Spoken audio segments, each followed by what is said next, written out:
அதிபத்த நாயன்மார். சிவத்தொண்டுக்கே தன்னை அர்ப்பணித்துக் கொண்டவர்கள்தான் நாயன்மார்கள். அதிபத்த நாயனார் என்றால் ஒரு சிறந்த பக்தர் என்று பொருள். இறைவனாகிய சிவபெருமானால் ஆட்கொள்ளப்பட்டு சிவத்தொண்டுக்கே தன்னை அர்ப்பணித்துக் கொண்டவர்கள்தான் நாயன்மார்கள். விரிதிரை சூழ் கடற்நாகை அதிபதற்கடியேன் என்று திருத்தொண்டர் தொகையில் சுந்தரமூர்த்தி சுவாமிகளால் புகழ்ந்து சொல்லப்படுகிற அதிபத்த நாயனார் பற்றி இந்த நாயனார் வரலாற்றில் தெரிந்து கொள்ளலாம்.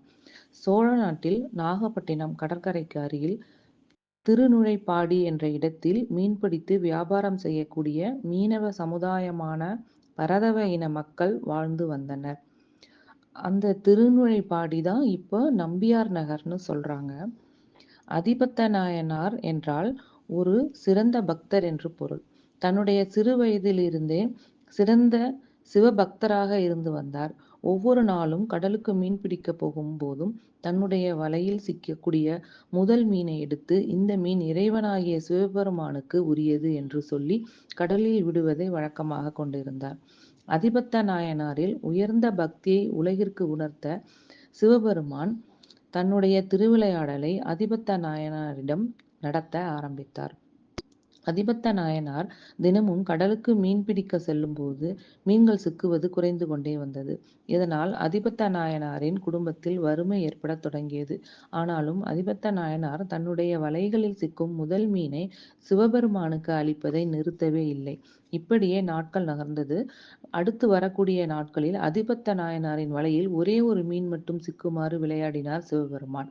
அதிபத்த நாயனாரும் வழக்கம் போல இந்த மீன் என்னை படைத்த சிவபெருமானுக்கு உரியது, சிவார்ப்பணம் என்று கூறி கடலில் விட்டார்.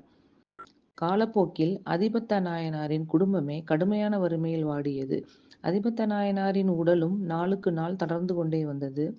இதை பார்த்து மிகுந்த கவலையுடன் அதிபத்த நாயனாரின் மனைவி கணவனிடம், நம் பசியை தீர்க்க வீட்டில் எந்த பொருளும் இல்லை. குழந்தைகள் எல்லோரும் பசியுடன் பலவீனமாக இருக்கிறார்கள். நீங்கள் பொருள் ஏதாவது சம்பாதித்து கொண்டு வாருங்கள் என்று கூறினார். அதிபத்த நாயனாரும் தனது மனைவி சொல்வதை கேட்டு தனது குழந்தைகளுக்காக கடலுக்கு மீன் பிடிக்க சென்றார். அதிபத்த நாயனார் வீசிய வலையில் நவரத்னங்களும் நவமணிகளும் பதித்த ஒரு தங்க மீன் ஒன்று வலையில் மாட்டியது.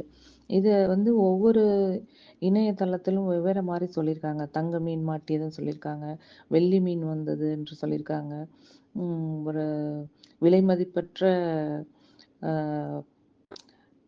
இப்போ தங்கம் வைரம் பதித்த மீன் மாட்டியது அப்படின்னு ஒவ்வொரு இணையதளத்திலையும் ஒவ்வொரு மாதிரி சொல்லியிருக்காங்க. ஆனால் ஏதோ மதிப்பு அதிகமான ஒரு மீன் மாட்டியதா நம்ம எடுத்துக்கலாம். இதை கண்டதும் அருகில் இருந்தவர்கள், அதிபத்த நாயனாரே, இன்று உமக்கு ராசியான நாள். அதனால்தான் நீங்கள் வீசிய வலையில் தங்க மீன் கிடைத்துள்ளது. இந்த மீனை கொண்டு போய் உங்க மனைவியிடம் கொடுங்கள். உங்களது வம்சமே செல்வ செழிப்பாக வாழலாம் என்று சொன்னார்கள். தங்க மீனை கண்டதும் அதிபத்த நாயனாரின் மனதில் எந்த சலனமும் இல்லாமல் வழக்கம் போல் வலையில் சிக்கிய முதல் மீனை இறைவனுக்கு கொடுப்பது போலவே இந்த தங்க மீனையும் சிவபெருமானுக்கு உரியது என்று கூறி கடலில் விட்டுவிட்டார். அதிபத்த நாயனாரின் இந்த செயலை கண்டு அருகில் இருந்தவர்கள் எல்லோரும் திகைத்து நின்றனர். அப்போதுதான் சிவபெருமானும் பார்வதி தேவியும் அதிபத்த நாயனாருக்கு காட்சி அளித்தனர். அது மட்டுமில்லாமல் கையில் தன்னுடைய இருக்கக்கூடிய பேரின்ப வரத்தையும் அதிபத்த நாயனாருக்கு அளித்தனர். இன்றைக்கும் ஆவணி மாதம் ஆயில்ய நட்சத்திரத்தன்று தங்க மீனை சிவபெருமானுக்கு கொடுக்கும் திருவிழா நாகப்பட்டினத்தில் உள்ள காயரோகண சுவாமி கோவிலில் நடைபெற்று வருகிறது. இந்த திருவிழாவில் அதிபத்த நாயனாரின் உற்சவ சிலையை ஒரு கட்டுமரத்தில் வைத்து மீன் பிடிக்க கடலுக்கு போவார்கள். அப்போது கடலில் வலை வீசுவது போலவும் அந்த வலையில் தங்க மீன் சிக்குவது போலவும் அதை அதிபத்த நாயனார் சிவபெருமானுக்கு அர்ப்பணித்து பாவனை செய்வது போலவும் செய்வார்கள். அந்த நேரத்தில் கோவிலில் இருக்கக்கூடிய சிவபெருமான் அதிபத்த நாயனாருக்கு முக்தி அளிக்க கடற்கரைக்கு வருகிறார். கடற்கரைக்கு வரும் சிவபெருமானுக்கு அந்த தங்க மீனை படைத்து பூஜையும் செய்வார்கள். அப்போது அந்த சிவபெருமானின் அருளாசி கிடைக்கப் பெறுவதாக ஐதீகம். அதிபத்த நாயனாரின் குரு பூஜை ஆண்டுதோறும் ஆவணி மாதம் ஆயில்ய நட்சத்திரம் அன்று அனைத்து சிவன் கோவில்களிலும் கொண்டாடப்படுகிறது. சிவபெருமானின் அருள் கிடைக்க பணமோ பொருளோ கல்வியோ தேவையில்லை. தூய்மையான மனமும் இறை அர்ப்பணிப்பு மட்டுமே இருந்தால் போதுமானது. சிவபெருமானின் அருள் கிடைக்கும் என்பதை தான் இந்த அதிபத்த நாயனாரின் வரலாறு நமக்கு உணர்த்துகிறது.